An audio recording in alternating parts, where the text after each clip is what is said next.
오늘 우리의 본문은 주님께서 거라사 지방에 가셨을 때의 이야기입니다. 거라사는 갈릴리 호수 건너편 그리고 남쪽으로 좀 내려가 있는 곳에 있는 지역을 말하는 것입니다.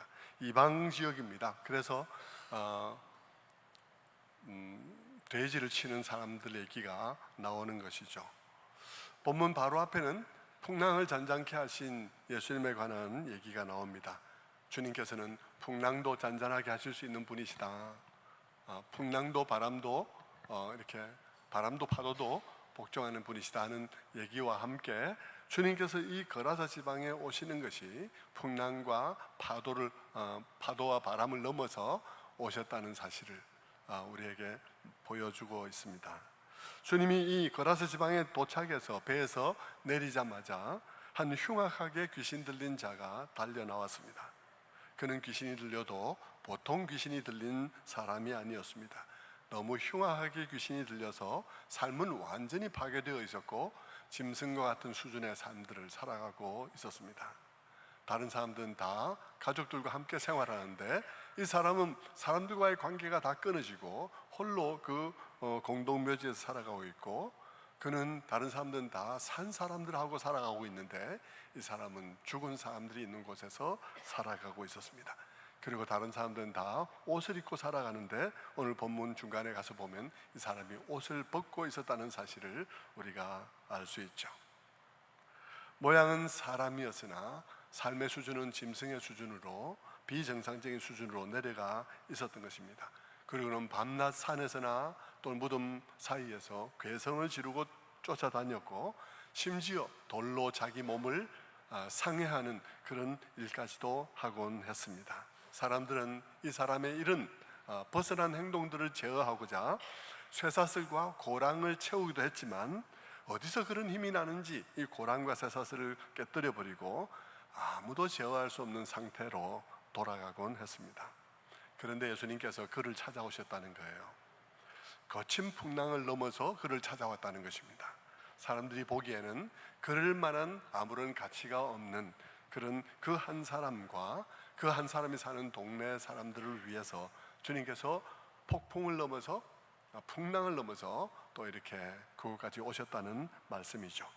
그런데 그렇게 찾아오신 주님이 배에서 내리자마자 귀신 들린 자가 먼저 알아보고 달려와서 그 앞에서 엎드렸습니다. 그리고는 말했습니다. 당신과 내가 무슨 상관이 있습니까?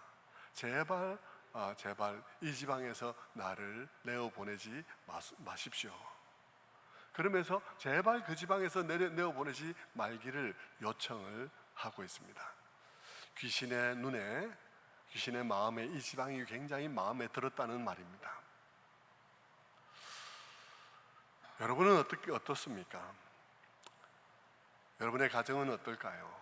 그리고 우리 교회는 어떨까요? 귀신이 마음에 들어하는 교회일까? 어떨까? 한번 생각해 보시겠습니까? 귀신은 이 마을을 떠나고 싶지 않다고 그러면서 나를 이 사람에게서 내보내거든 저 돼지떼에게 들어가게 해달라고 요청을 했습니다. 그래서 그 돼지떼에게 들어가도록 주님께서 허락을 했죠. 그러자 놀라운 일이 일어났습니다. 2,000마리 가까운 돼지떼들이 막 미친 듯이 내리달려가지고는 다 바다에 빠져서 다 죽고 말았습니다. 그러는 동안 귀신 들린 사람은 제정신이 돌아왔어요.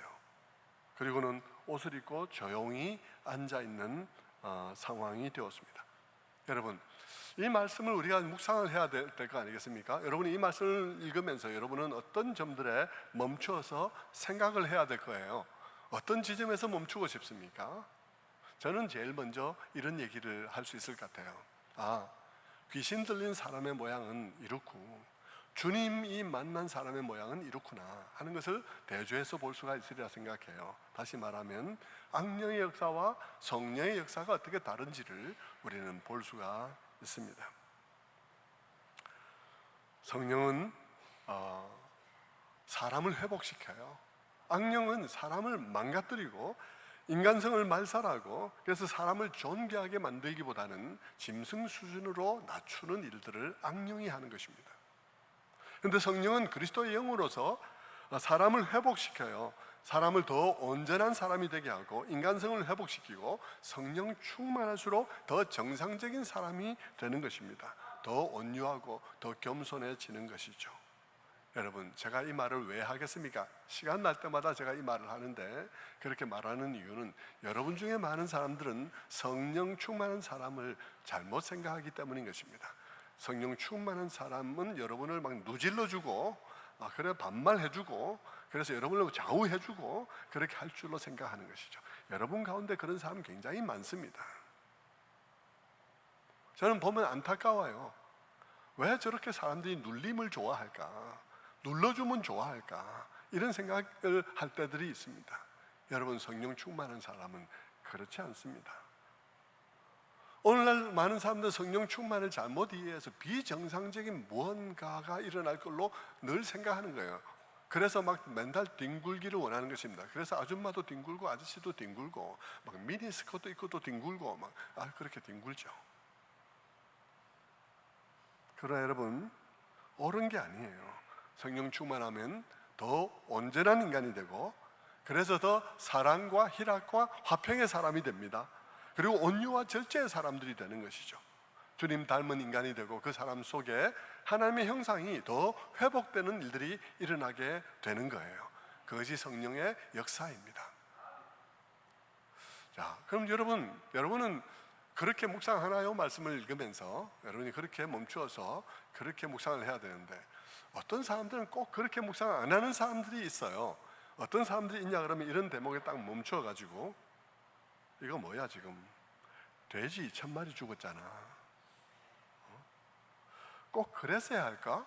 이게 꼭 필요한 일인가? 너무 많이 죽었잖아, 자기 것도 아니면서. 뭐 이러면서 이게 지금 삼겹살로 몇 인분이야 도대체 이게?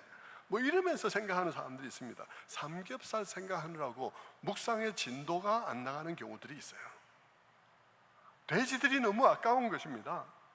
왜 주님은 그 귀신들을 그냥 내쫓지 않고 그 많은 돼지들에게 들어가게 해서 이런 막대한 재산상의 손실을 일어나게 했을까? 돼지 2,000마리면 삼겹살이 몇 톤이나 될 텐데, 이런 생각을 하는 것이죠.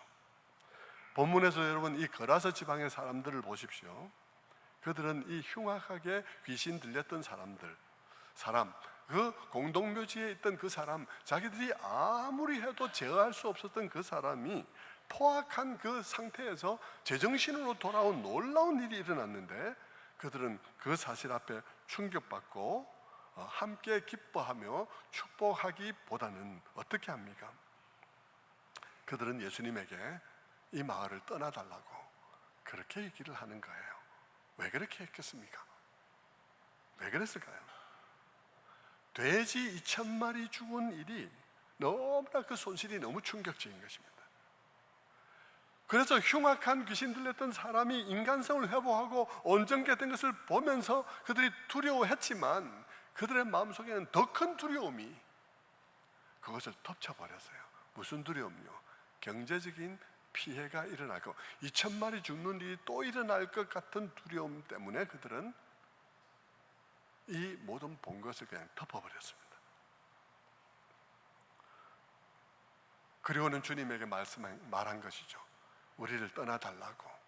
그래서 예수님께서 그 마을을 떠납니다. 아마 본문 중에서 가장 애석하고 슬픈 것은 바로 이 장면일 거예요. 주님은 바로 그 사람과 그 마을을 구원하기 위해서 거센 풍랑을 헤치고 거기까지 오셨는데, 그들은 먹을 삼겹살 다 어디 갔냐고 그러면서 주님더러 떠나달라고 한 이 대목은 어느 장면보다도 슬픈 장면이라고 말하겠습니다. 성도 여러분, 여러분도 묵상하다가 성경의 이런 부분들을 볼 때마다 여러분 하나님 앞에 시비를 걸면서 쓸데없이 삼겹살에 매달려가지고 진도를 못 나가고 있는 그런 사람들은 아닌가요? 거라사의 주민처럼 돼지 2,000마리 죽은 일이 너무 충격적이어서 진도를 못 나가고 있는 것은 아닌가요? 돼지 2,000마리 죽은 일이 우리에게 왜 필요했는지, 그리고 무엇을 경고하기 위한 것이었는지 생각하기보다 그냥 삼겹살 못 먹게 된 일이 서운하기만 한 그런 마음들은 아닌가 말입니다. 제가 이 말을 하는 것은 묵상하면서 왜 대추 2,000마리를 죽였을까 하는 질문을 하지 말라는 말이 아닙니다. 여러분, 질문하지만 삼겹살에 매달려서 진도 나가지 않는 그런 어리석은 사람들이 되지 마시고, 왜 2,000마리 죽게 하셨을까? 그분이 2,000마리 죽을 줄 몰랐을까? 질문을 차근차근 해보시라고요. 그분이 2,000마리 죽을 걸 몰랐겠습니까? 조금 전에 바람과 파도를 잔잔케 하신 그분이, 바람과 파도를 잔잔케 하시며 이곳에 있는 이 사람들을 구원하기 위해서 오신 그분이 돼지 2,000마리가 죽을 줄 몰랐겠습니까? 당연히 알았죠. 그럼 우리는 물어야 되는 것입니다. 왜 2,000마리를 죽게 하셨을까? 다른 곳에서는 귀신 들린 자를 고칠 때 그냥 고치셨는데 왜 2,000마리를 여기서는 죽게 하셨을까? 물어야 되는 것이죠. 왜 삼겹살 2,000마리 삼겹살 생각하고 앉았냐 이 말입니다. 생각하셔야죠. 주님은 그것을 알면서도 왜 허락하셨을까? 2,000마리보다 더 중요한 메시지가 있기 때문 아니었을까? 2,000마리의 죽음이 아니면 드러나지 않는 어떤 면이 있기 때문이 아니었을까? 생각해 봐야 하는 것입니다. 여러분, 어떤 것이 더 중요한 것이었을까요? 왜, 무엇이 중요한 것이기에 그런 일이 일어났을까요? 여러분, 2,000마리의 돼지가 미친 듯이 달려가면서 벼랑에 떨어져 다 몰사해버린 것은 그 자체를 가지고 벌써 우리들에게 말해주고 있어요. 이 거라사 광인 안에서 역사하는 그 흉포한 힘이 얼마나 포악한 힘이었던지를 우리로 하여금 알게 하는 것입니다. 그 사람이 얼마나 광포한 힘에 내몰리고 있었던지를, 그 사람이 처해있던 지금까지의 상황을 알게 하는 것입니다. 여러분은 사람 속에 있는 어떤 광포한 힘, 사람마다 각기 다른 어떤 상황 속에 있다는 사실을 아세요? 그리고 그 속에 역사하는 힘들에 대해서 이해해 보려고 생각하십니까?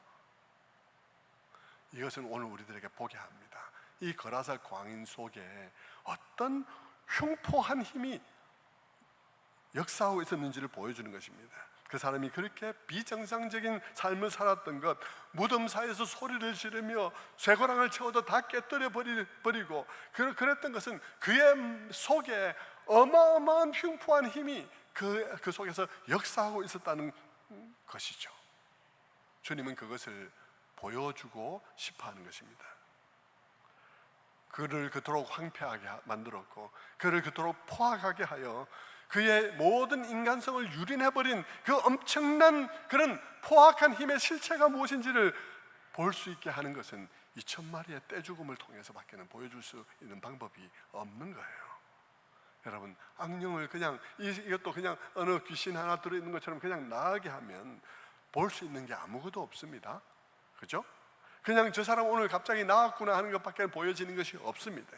그런데 여러분, 돼지 2,000마리가 떼죽음을 하는 그런 모습을 통해서 귀신 들린 자가 처해있던 실상이 무엇인지를 우리에게 보여줄 뿐만 아니라 이 마을에 어떤 어마어마한 악한 영의 역사가 주둔해 있었는지를 우리에게 보게 하는 것입니다.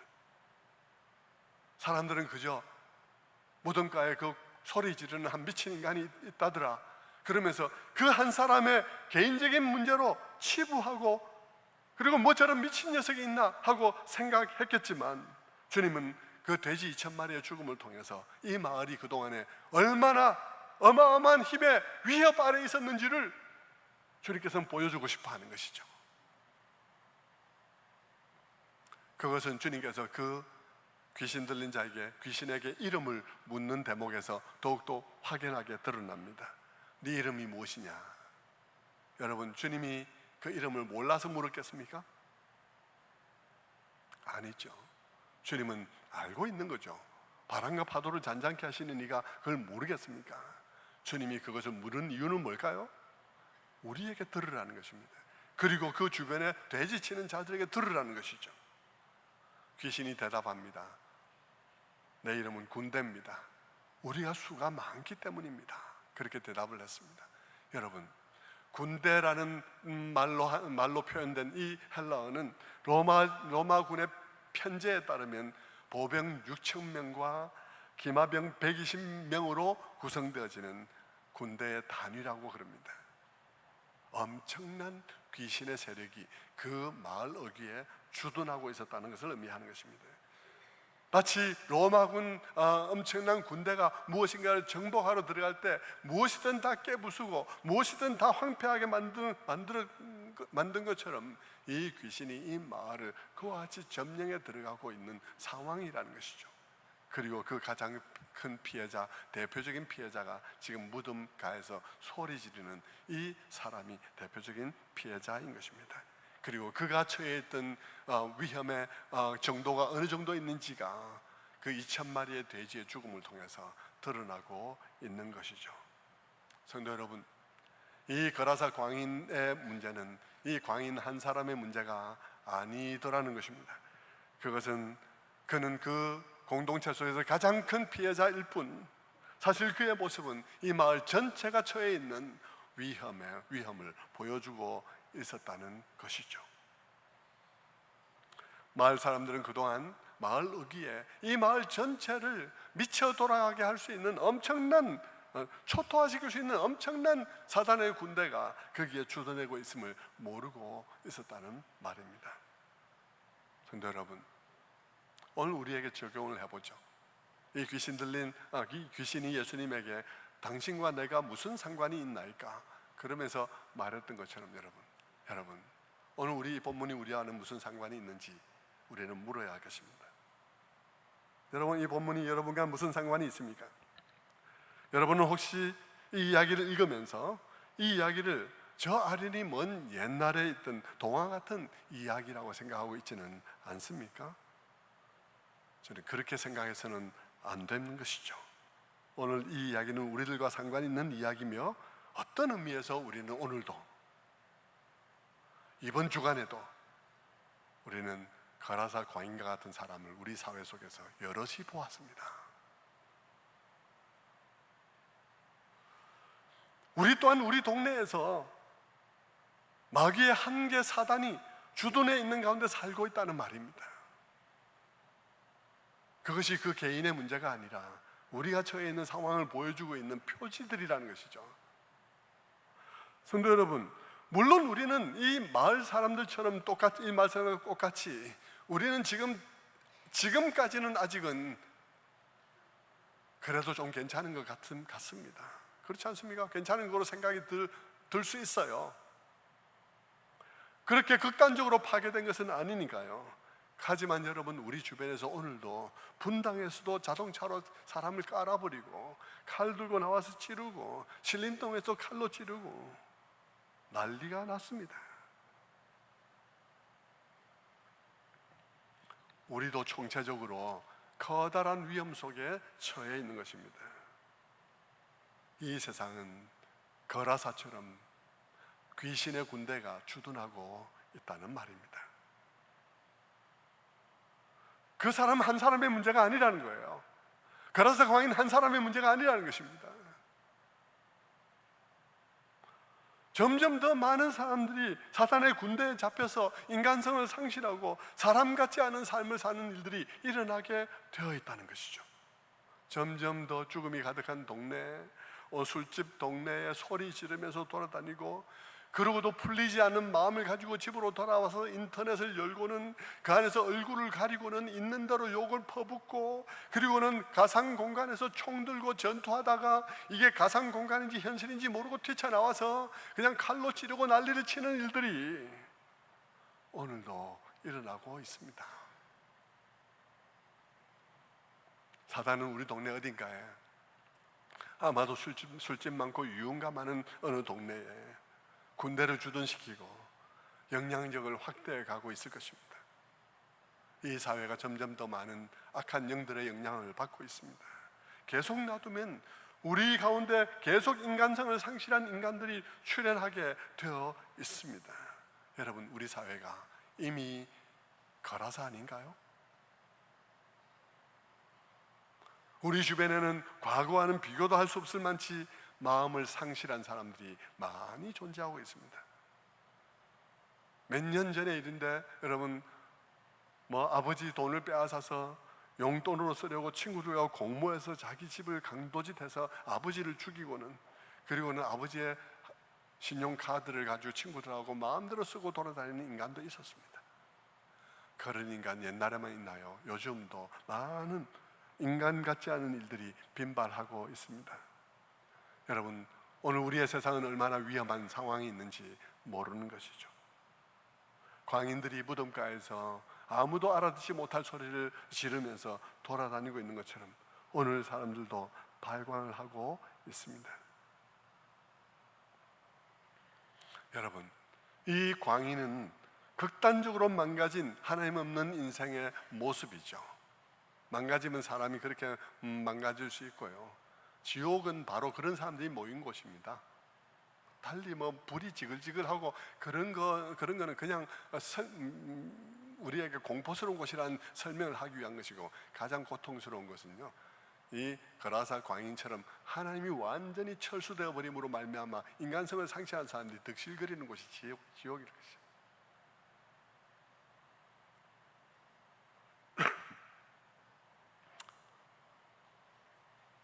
이 거라사 광인 속에는 말로 다할 수 없는 광포한 충동이 있습니다. 밤도 낮도 없이 절규하면서 희망 없는 장소, 죽음이 깃든 장소를 골라서 싸돌아다니고 있습니다. 밤 12시 넘어서 일본가 돌아다니고 있는 것하고 똑같은 것이죠. 영혼에 썩는 냄새가 나는 것입니다.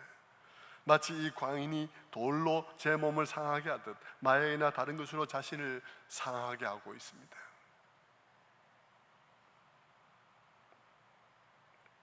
사람들은 이런저런 쇠사슬과 쇠고랑으로 제어하려 해보지만 안 돼요. 교육의 쇠고랑으로, 또 철학의 쇠사슬로, 혹은 사법체계의 강화라는 그런 쇠고랑으로 이 문제를 억제해 보려 하지만 억제되지 않고 있는 상황입니다. 다 깨뜨려 버렸어요.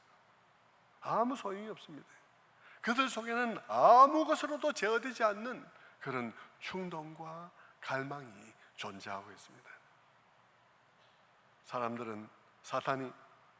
사탄은 그 광인의 삶을 거의 짐승의 수준으로 내려앉히듯이, 사탄은 오늘 우리 주변에서도 누군가의 삶을 그와 같이 주저앉히고 있습니다.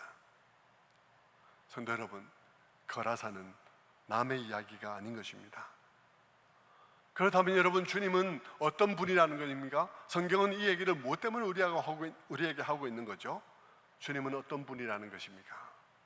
주님은 그곳에 오셔서 아무도 어떻게 할 수 없는 사람을 제정신으로 돌아오게 하는 그런 분이라는 것입니다.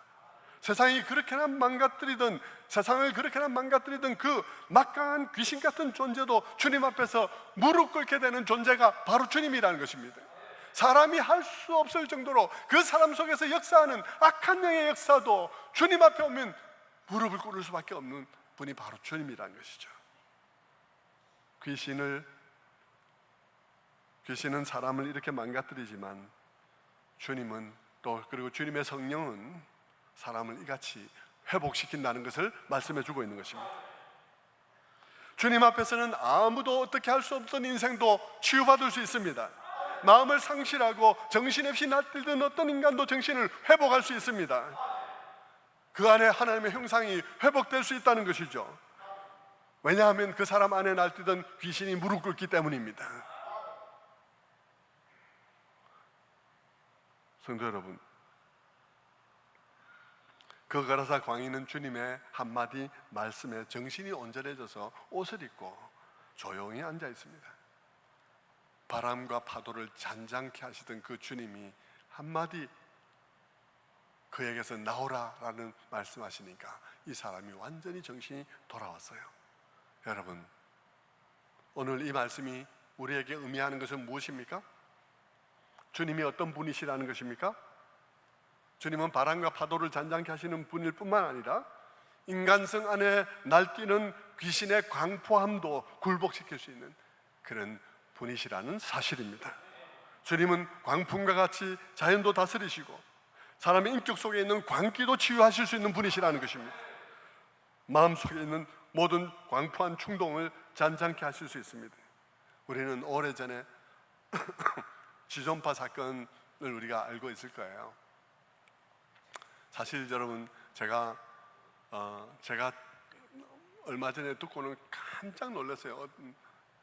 목사님, 가까운 목사님에게 자기 교회에 일어난 일을, 자기 교회에 일어난 변화를요, 정말 너무나 끔찍한 사건을 일으킨 사람이 어떻게 변했는지를 제게 얘기를 해주는데, 제가 그 변화의 여기서 여기의 변화를 보면서 제가 너무 놀랐는데, 아직 그분이 카밍아웃을 하지 않고 목사님에게만 말을 했기 때문에 제가 예를 들 수가 없습니다. 목사님은 그분에게 마음을 정리하시고 이분에 대해서 카밍아웃 할 수 있도록 그렇게 얘기를 하셨는데, 자, 그래서 지존파 얘기를 할 수밖에 없는데, 지존파 얼마나 그 과거에 흉악한 사건이었습니까? 부자들에 대한 그런 반감 때문에 여러분, 현대백화점 고객 명단을 입수해 가지고는 그걸 하나하나 다 죽이겠다고, 대표적으로 한 가정의 부부를 납치해 가지고는 그 부부를 죽였습니다. 그리고는 그 사람의 인육을 먹기도 했습니다. 자기들이 담대해지기 위해서 사람이 아닌 일들을 했죠. 그런데 그들이 어느 서울에 있는 한 교회 집사님의 끈질긴 전도와 옥중 전도를 통해서 이분이 회심을 했어요. 그리고는 현장에 가기 전에 말했습니다. 내가 예수를 좀 일찍 만났더라면 내가 이런 인생을 살지는 않았을 거라고 그렇게 얘기를 했습니다. 여러분, 거라사에도 그런 일이 일어난 것입니다. 사람이기를 포기한 사람이 변화를 받은 것입니다. 주님은 그를 치유하기 위해서, 그리고 그 거라사 사람들을 구원하기 위해서 풍랑을 넘어서 그곳에 오셨습니다. 그리고 주님께서는 그곳에 오셔서 보여주었죠. 무엇을 보여주었나요? 주님이 보여주신 것은 내가 답이다는 것을 보여주었습니다. 내가 너희들에게 꼭 필요하다는 사실을 보여주었습니다. 그리고 그들도 보았습니다. 무덤에 있던 그 광인이 그동안에 군대 귀신에 들려 있었던 것과, 그리고 그가 치유되고 회복되는 것을 보면서 그가 얼마나 엄청난 위험 가운데 있었는지, 뿐만 아니라 그들 자신들도 얼마나 엄청난 위험한 처지에 있었는지를 그들이 발견했고, 예수 그리스도가 얼마나 필요한 분이신지를 그들은 보았었죠. 아니, 주님은 그들이 그것을 보기를 원했었죠. 그런데 여러분, 그들이 사실 보지를 못했어요. 아니, 봤는데 그들의 시야를 또 다른 염려가 가려버렸습니다. 그들도 그것을 보고 두려워 떨었죠. 그런데 더 큰 염려가 그들에게 다가왔습니다. 그것은 물질적인 손해에 대한 염려였습니다. 경제적 손실에 대한 두려움이었습니다. 삼겹살 손실에 대한 두려움이 너무 커서 그들은 이 상황을, 영적 상황의 심각성을 보지 못했습니다. 주님이 그것을 드러내는데도 그들은 그것이 눈에 들어오지 않았습니다. 성도 여러분, 오늘 여러분들의 삶 속에, 인생 속에 볼 수 있는 조그만 손실 때문에 오늘 주님이 우리를 온전케 하심을 보지 못하지는 않을까요? 오늘 우리 가운데는 그런 사람들 없을까요? 주님이 오늘 우리 주변에서 복음으로 말미암아 정말 너무나 형편없이 망가진 삶을 살아가는 사람들이 새로운 사람이 되는 것을 보여주고 있는데, 우리는 우리가 누릴 수 있는 경제적인 이익, 어떤 사회적인 지위의 조그마한 손실을 감당할 마음이 없어서 주님을 영접하지 못하고 있지는 않을까요?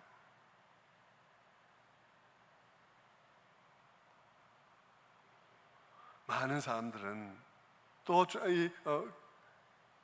거라사 지방의 사람들이 주님을 영접하지 못하는 또 다른 이유는, 그들은 그들 가운데 일어나는 그 일을 그냥 거라사 광인의 개인적인 문제로만 생각을 하고, 우리는 괜찮아, 저 사람이 왜 문제야, 왜 저러고 있지, 이렇게만 생각을 하고 있기 때문에 주님을 영접하지 못하는 거예요. 주님이 왜 필요한지를 모르는 거예요.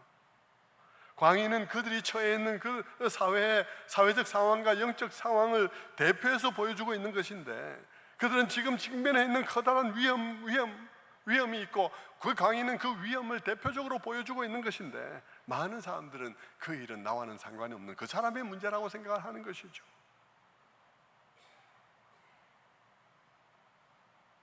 그리고는 그 사람을 쇠고랑과 쇠사슬로 해결해 보려고 하는 것입니다. 법제의 강화를 통해서 해결해 보려고 하는 것이죠. 문제는 여러분, 기독교인조차도 이 실상을 모른다는 거예요. 그저 단순히 사법 체계의 강화, 교육 철학의 문제, 그런 문제라고 생각하는 것이죠. 그것이 어디서 시작된 문제인지를 모르는 거예요. 이렇게 거라사 광인이 우리 사회에 이렇게 많다는 사실을 모르는 거예요. 그게 어디서 시작됐는지. 에베소서 6장 12절은 우리에게 그렇게 말하는데 말입니다.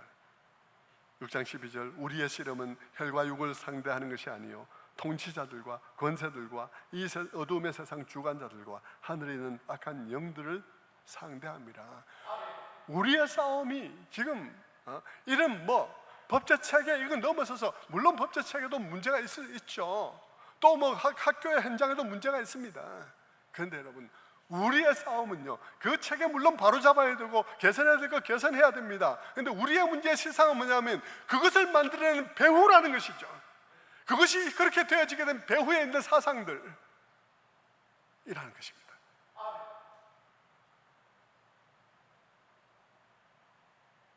그래서 우리의 싸움의 무기는 영적인 것이어야 하고 진실된 복음이어야 하는데, 교회가 딴 생각을 하고 있는 거예요. 고린도서 10장 3절은 그렇게 우리에게 말합니다. 우리가 육신으로 행하나 육신에 따라 싸우지 아니하노니 우리의 싸우는 무기는 육신에 속한 것이 아니요 오직 어떤 견고한 진도 무너뜨리는 하나님의 능력이라. 모든 이론을 무너뜨리며 하나님을 아는 것을 대적하여 높아진 것을 다 무너뜨리고 모든 생각을 사로잡아 그리스도에게 복종하게 하니. 어떠한 견고한 진도 무너뜨리는 하나님의 능력으로 우리가 이 문제를 다루어 가야 되고, 이 문제의 실상이 영적인 문제라는 사실을 알아야 되는데, 사단이, 여러분 계시록을 보면 알다시피 여러분 사단이 여러 종류의 짐승들과 이런 것들을 사용하면서 싸우잖아요. 이 세상의 문화 권력자들과, 그리고 이런 어떤 그 학문의 권력자들과, 이런 권력자들을 내세워서 여러분 교묘하게 오늘의 사상을 만들어내고 지배하는 일들을 하고 있다. 그러니까 그것이 문제가 아니라 그 배후가 문제라고 계시록은 우리에게 명확하게 얘기를 해주고 있는데, 우리는 늘 피상적으로만 보고 있는 것입니다. 계시록은 우리에게 말하기를 이 모든 문제는 음행의 포도주를 마시게 해서 생기는 문제다. 이 세상을 음녀라고 말하고, 사탄의 세상을 음녀라고 말하면서, 이 음녀가 음행의 포도주를 마시게 해가지고 이 세상의 모든 사람들이 다 음행의 포도주를 마시고는 정신이 해롱해롱 해가지고 그러고 있는 것이 오늘 이 상황의 문제라고 말하고 있는데, 이 세상의 교육 철학을 주장하는 사람들, 역사를 주장하는 사람들, 여러 그런 철학을 주장하는 사람들, 그들이 다 음행의 포도주를 마시고는 엉뚱한 사상을 막 만들어내고,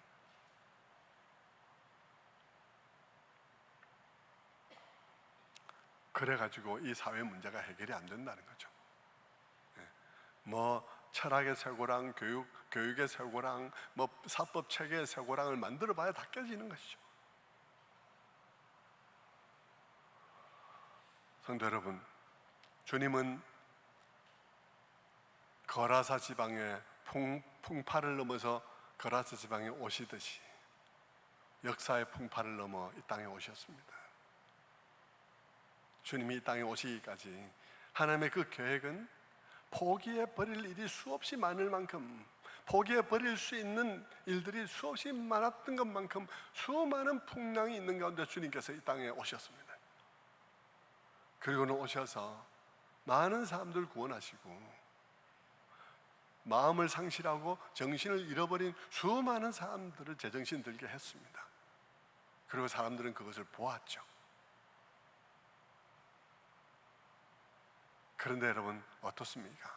많은 사람들은 거라사의 주민들처럼 주님을 영접하지 못했습니다. 오늘 교회 안에 있는 사람들도 주님을 영접하지 못했습니다. 많은 사람들이 그냥 종교 생활을 하고 있을 뿐이죠.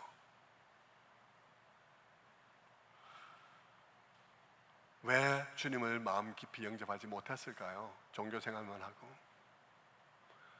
돼지 2,000마리 때문입니다. 돼지 2,000마리 때문이죠. 그리스도로 인해서 우리 안에 회복되어지는 그 하나님의 형상과 우리에게 회복되어지는 온전한 인간성보다는, 그 인간성의 구원보다는 돼지 2,000마리의 손실이 훨씬 더 크게 느껴진 것입니다.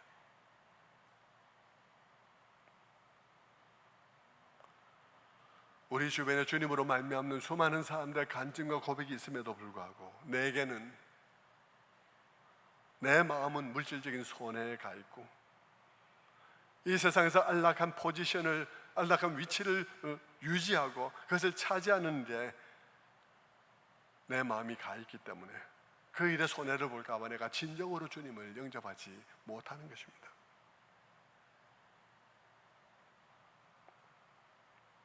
성도 여러분, 거라사의 주민들은요, 이 거라사 광인에게 일어난 일들을 보면서 자신들에게 그 위험이 처해 있는 것이, 그 위험이 와 있다는 사실을 보지 못했습니다. 그 위험이 자신들도 함께 처해 있는 위험이라는 사실을 보지 못했어요.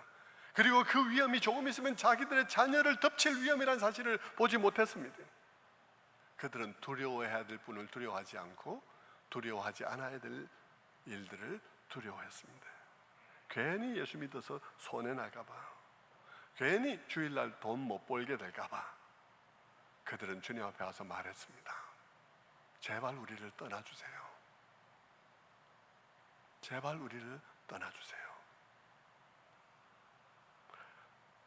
다음에 오세요. 10년쯤 뒤에 다음에 오세요. 그래서 주님은 그들을 떠나고 있는 것입니다. 그러고 보면 여러분, 왜 귀신이 처음에 이 마을을 떠나기 싫어했는지가 이해됩니다. 왜 귀신은 처음부터 저를 이 지방에서 떠나지 말게 하옵소서라고 간청을 했는지 이해됩니다. 왜냐하면, 왜 그랬겠습니까? 이 지방이 너무 편하기 때문인 것입니다. 이 지방이 너무 마음에 드는 거예요. 어떤 점이 귀신에게 마음에 들었을까요? 어떤 점이 그 귀신을 그렇게 편하게 했을까요? 남의 고통을, 남이 당하고 있는 그 고통을 그저 남의 일로만 여기는 그런 일들, 내 주변에 일어나고 있는 이런 일들을 내 문제로 여기지 않고 공감하지 않는 그런 것들, 그 사람이 그 흉악감 가운데서 노임받은 그 일을 하나님이 하시는 놀라운 일이라고 여기면서 정말 감사하며 그렇게 하기보다는 돼지를 더 중요하게 여긴 점, 돈이라면 주님이 안 보이는 점, 당장 돈 한 푼 더 버는 것이 인간성 회복보다 더 중요하게 여기는 점, 주변에 이렇게 인간성이 회복되는 일이 일어나도 그것을 귀하게 여기지 않는 점, 주일에 예배를 드리는 일보다도 아이가 학원 가는 일이 더 중요한 점, 그런 점에서 그들은 광인만큼 지배당하지는 않았지만 그 마을 사람만큼 귀신의 영향을 받고 있는 것이죠. 광인만큼 되지는 않았지만 그 마을 사람처럼 지배를 받고 있는 거예요. 그러니까 귀신이 그 마을을 떠나기가 너무 싫은 거예요. 그 마을이 너무 좋은 것입니다. 그 마을이 집처럼 너무 편한 거죠. 그 사람들은 아무리 종교적인 것처럼 보여도 경제적인 그런 손해, 어떤 신앙으로 인한 손해를 조금만 볼 수 있도록 그렇게 흔들기만 해도 금방 뒤집혀 버리니까, 그들의 신앙을 뒤집으려면 그냥 그들의 돼지를 건드리면 되니까,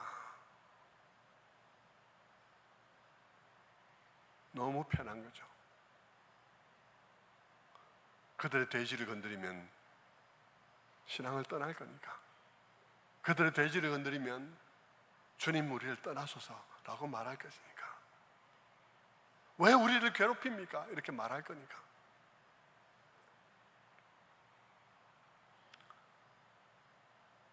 성도 여러분, 그러니까 그 사단이 그 마을을 떠나고 싶겠습니까? 그 사단이 우리 교회를 떠나고 싶어 할까요? 그 사단이 여러분의 가정을 떠나고 싶어 할까요? 우리는 어떤 상태에 있을까요? 사단은 우리 교회를 어떻게 생각할까? 약간만 손해를 주어도 그냥 신앙이 다 흐지부지 되어버리고, 약간만 물질적 손해를 보여도 교회를 떠나고 주일 빼먹고 그럴 건데, 조금만 손해가 더 심해지면 주님들을 떠나달라고 할 것인데, 귀신이 그 교회를 떠날 이유는 없는 거죠.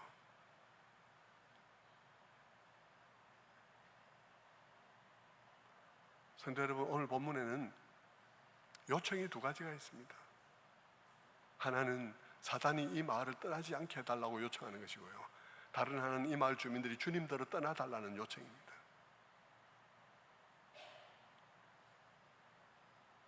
그런 두 가지 요청, 사단이 떠나지 말게 해달라고 요청하고 주민들은 주님들을 떠나달라고 하는 요청이 오늘 한국 교회 안에는 없을까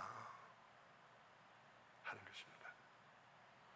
물질적 손해 가운데 여러분, 어떤 이는 정신이 돌아왔는데, 2,000마리 죽는 가운데 어떤 이는 정신이 돌아왔는데, 어떤 사람들은 정신이 나갔어요. 우리 부모들도 그렇지 않습니까? 아이는 예수 만나서 정신이 돌아왔는데 부모가 성적 1등 떨어도 정신이 나갈 수 있습니다.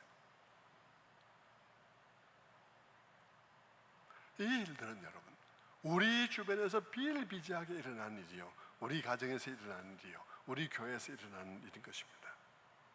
성도 여러분, 여러분의 상황은 어떠신가요?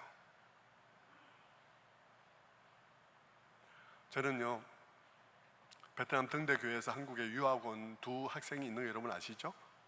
두 학생이 횃불 트리니티에서 신학을 공부하고 있는데, 제가 방학이 되면 두 사람을 불러서 식사도 사고 그동안에 얘기도 듣고 상담도 하며 격려도 하고 약간의 격려금도 주고, 그렇게 해서 방학마다 이렇게 만나고 있습니다. 제가 이번 주간에 만났는데요, 근데 그 두 학생 중에서 남학생의 얼굴이, 두 학생이 다른 교회를 다니는데요, 남학생의 얼굴이 너무 안 좋은 거예요.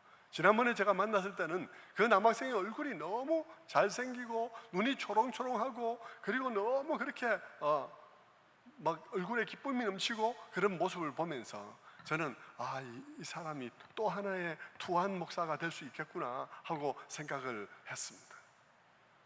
근데 이번에 만나보니까요, 이 학생의 얼굴이 잿빛이었습니다.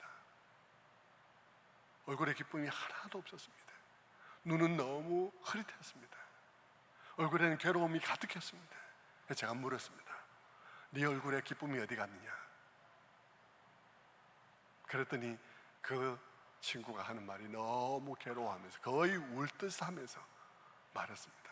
목사님, 너무 힘듭니다. 뭐가 힘드냐? 교회에서 한국 성도들하고 신앙생활 하는 일이 너무 힘듭니다. 이렇게 오고 싶으면 오고 가고 싶으면 가고 안 나오고 싶으면 안 나오고 옮기고 싶으면 옮기고, 이렇게 하는 성도들하고 신앙생활 하는 일 너무 어렵습니다. 너무 괴롭습니다. 말씀으로 권면하려고 권면을 해봤는데요, 말씀의 권위를 인정하지 않는 사람들에게 무슨 목회를 하겠습니까? 울듯하며 말을 했습니다. 목사님, 회심 안 하고도 기독교인이 될 수 있습니까? 그랬습니다.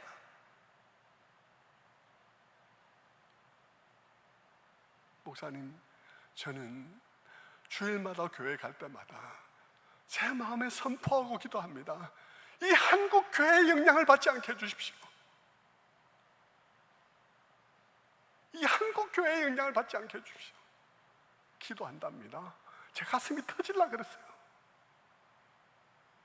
저도 심각하게 생각하고 설교할 때마다 여러분 가운데 기독교인이 아는 사람들이 있다고 제가 말씀을 드리지만, 여러분 그 베트남에서 한국 선교사들의 선교사들이 많이 가 있는 땅 아닙니까? 수많은 선교사들을 보낸 그 한국 땅에 신학을 배우고 한국 교회를 배우기 위해서 온 그 사람이 한국 교회를 보면서 이 한국 교회 성도들과 신앙생활이 너무 어렵다, 얼굴에 기쁨이 싹 나가버렸어요.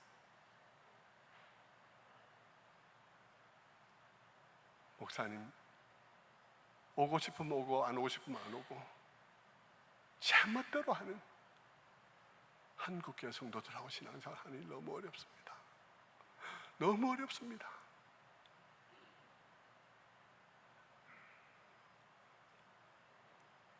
성도 여러분, 저는 그 얘기를 들으면서 제 마음이 너무 아팠고요.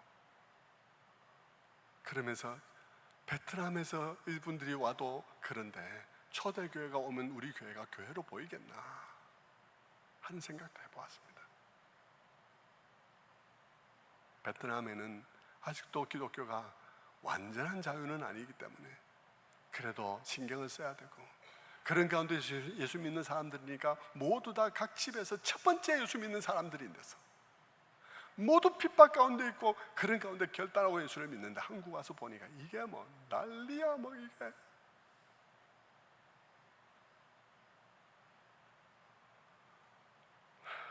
성도 여러분, 저는요 처음에 제가 목회를 시작하면서는 말씀을 아주 강하게 전했습니다.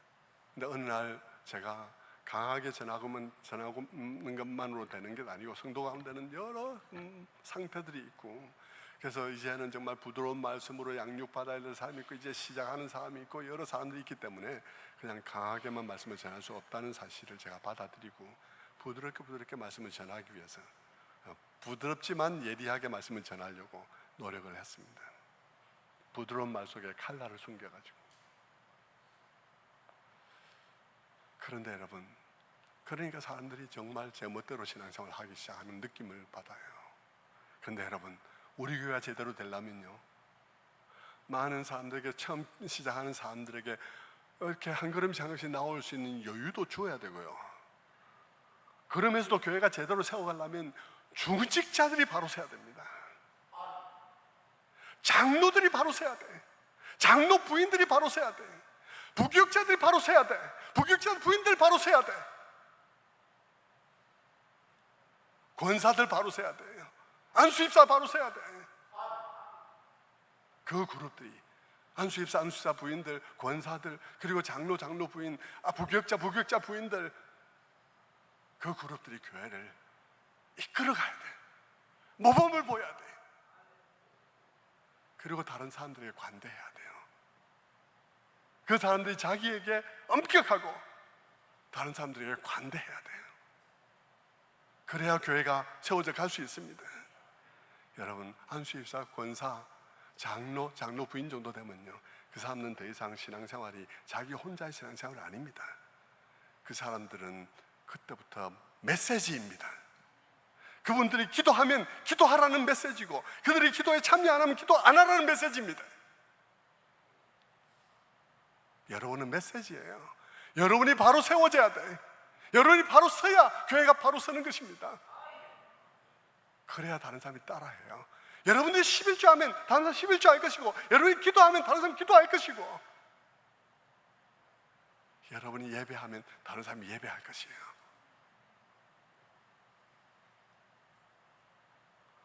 여러분, 매번 강단에서 폭탄을 터뜨릴 수는 없습니다. 부드럽게 말씀을 전하지만 여러분, 안수입사, 권사, 장로 부인들, 그리고 목사 부인들, 귀담아 들으십시오. 새기십시오. 여러분의 직분은 모범을 위한 직분입니다.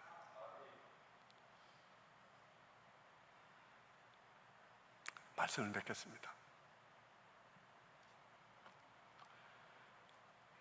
저는 한국 교회를 보면서 염려가 너무 많아요. 지금 저는 이전보다 훨씬 더 많아졌습니다. 여러분의 마음을 지키십시오. 여러분은 7천 명에 속해야 되는 것입니다. 바알에게 무릎 꿇지 않은 7천 명 어느 시대나 있는데 여러분은 바알에게 무릎 꿇은 수많은 사람들일 수도 있습니다. 여러분의 신앙을 여러분이 지키십시오. 귀신이 따로 없습니다, 여러분. 당신과 내가 무슨 상관이 있나이까? 라고 말하는 사람이 바로 귀신이에요. 그 마음이 귀신의 지배를 받고 있는 것입니다. 주님이 찾아왔는데 주님대로 떠나달라는 사람, 그 사람이 귀신의 지배를 받고 있는 거예요. 그런 말을 귀신이 하기 때문이에요. 우리 중에 귀신하고 똑같은 말을 하는 사람들이 있습니다. 예수님께서 영혼을 살리려고 말씀하실 때 그 말을 듣기 싫어하는 것, 그것은 그 마음이 귀신의 영향을 받고 있다는 것입니다. 성령의 역사와는 반대되는 영향을 받고 있다는 것이에요. 여러분 안에 있는 귀신의 영향들을 다 쫓아내십시오. 그리고 성령의 지배를 받기 바랍니다. 거룩한 분을 마음 깊이 영접하십시오.